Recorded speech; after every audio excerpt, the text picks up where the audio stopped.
Peggy 16. So, here we have our protagonist Jim, who has been sent on a mission to climb a particular mountain in order to repair a communications station that is not working.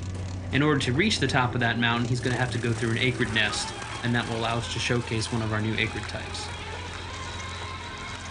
Now you can see it here bursting through the spawner. This is a fire wasp, which is one of our flying acrid types. And that means that it will not only buzz around you and try to attack you at close range, it also has a long range attack. Jim is going into cover here in order to protect against some of those long range attacks and defeat the fire wasps here.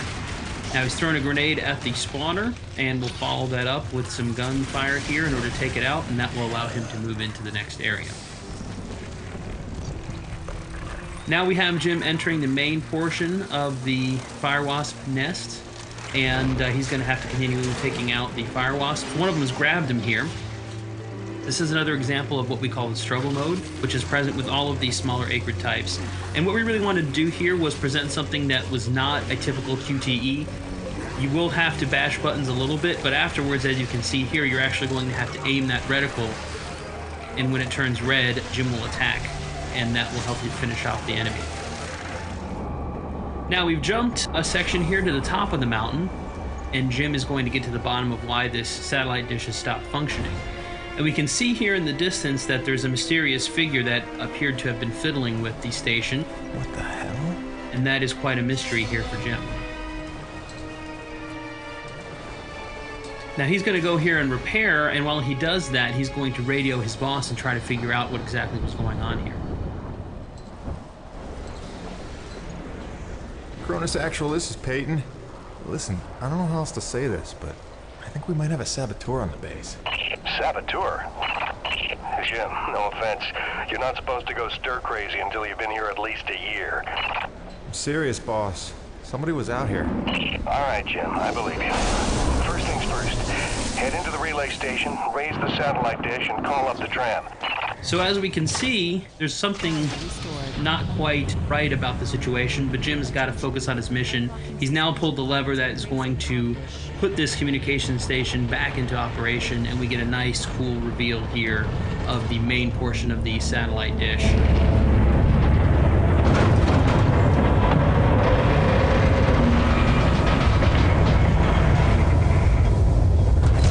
Comm dish locked and ready for transmission.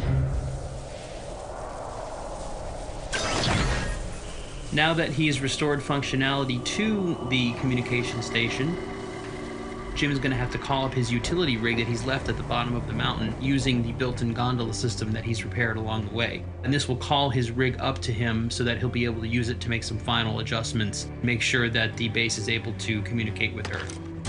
So as we can see here, he's operating the gondola system. And that will call the utility rig back up from the mountain, and all he has to do is wait for it to arrive to complete his mission.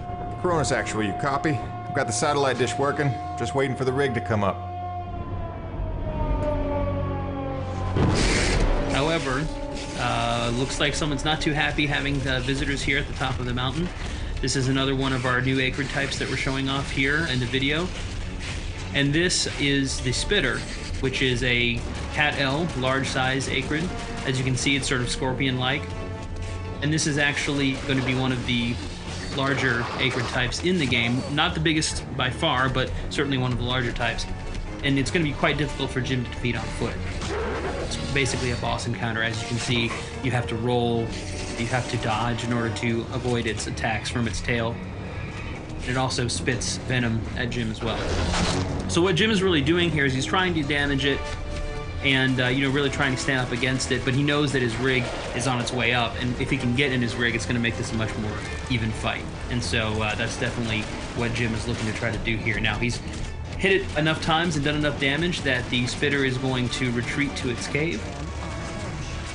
And that's actually good timing for us because it'll give us an opportunity to buy some time while the rig shows up. And we can see a little bit there from the gondola apparatus, the rig showing up here as we take out a few of these fire wasps. And sure enough, here is the rig that has shown up at the top of the mountain. And now all Jim has to do is get in it, and we're going to try to finish off the spitter that we saw a few minutes ago. Once again, when we jump into the rig in Lost Planet 3, we're back in first person. It's very important for us to sell the perspective and the scale of the rig. It is the largest vehicle we've ever had in the series. And here, Jim is going to use one of the upgrades that you get over the course of the game, which is called the winch. You start with the claw arm on the left side of the rig, and the winch allows you to basically shoot that out, and it will kill smaller enemies with a single hit, as we can see with the fire wasps. And then you can also use it to latch on to larger enemies and draw them in.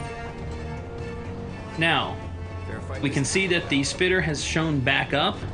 Looks like it's rested a little bit and wants to get back in the fight. So now we're going to give it something its own size to take on.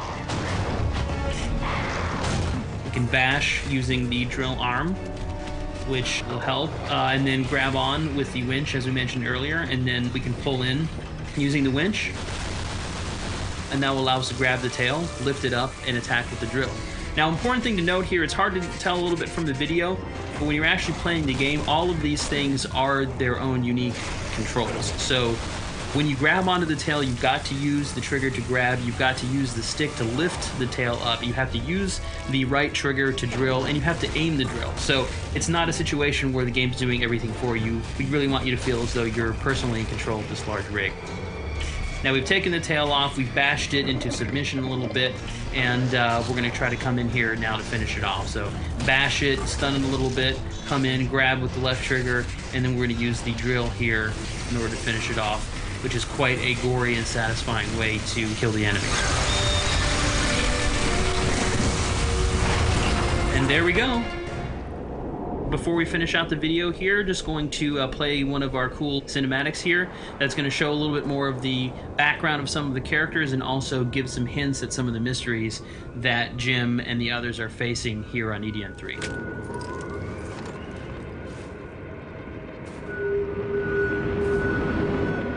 Roman? Drop your weapon. Whoa, whoa. Easy now, Doc. Who are you? Where'd you come from? I'm Jim Payton. Just here to check Where up... from?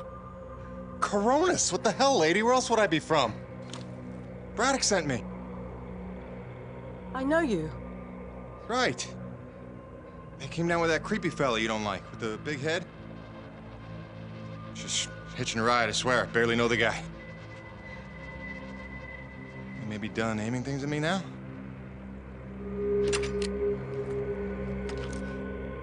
Braddock sent you? I want to make sure you're okay.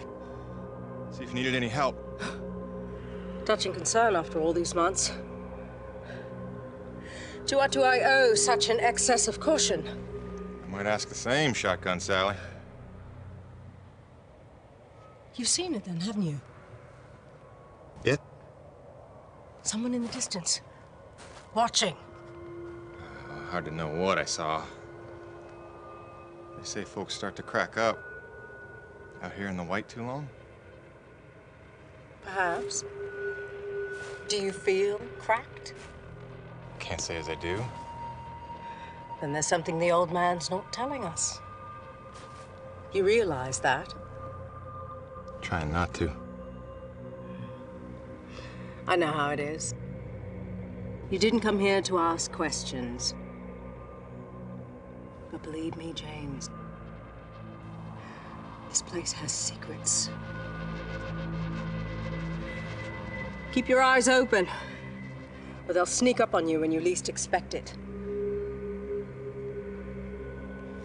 It's all good and ominous, Doc. I'm just here to do a job. That's convenient. I've got one for you.